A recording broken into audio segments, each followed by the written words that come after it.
ده الملخص السريع لنمو وتوزيع السكان في قارة إفريقيا. شوف، إفريقيا دلوقتي بتشهد انفجار سكاني ضخم جدا. الأرقام وصلت ل1.5 مليار نسمة. وفهم الأرقام دي مهم جدا، لأن التكدس ده بيأثر بشكل مباشر على أمننا الغذائي والمائي، وطبعا على مستقبل التنمية كله. أولا خلينا نبص على سرعة النمو السكاني. تخيل إن عدد سكان القارة بيتضاعف حرفيا كل 30 سنة. يعني متوقع نوصل ل 2.4 مليار نسمة على سنة 2050.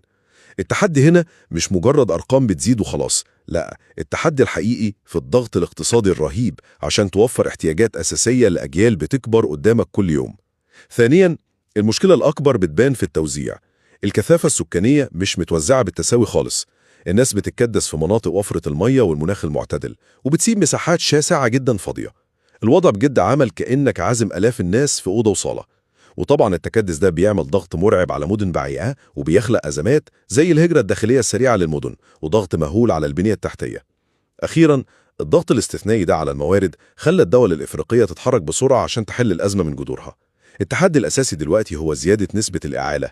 يعني عندك ملايين من الأطفال والشباب محتاجين تعليم وصحة وخدمات من غير ما يكونوا لسه دخلوا أصلاً سوق العمل. عشان كده التركيز كله بقى على تمكين المرأة، تنظيم الأسرة، وبناء مدن ومشاريع جديدة تقدر تستوعب الطوفان البشري ده وتوزع الكثافة دي صح. قارة إفريقيا في سباق مع الزمن عشان تحول الزيادة السكانية من أزمة بتهدد مواردها لقوة بشرية تقدر تصنع مستقبلها.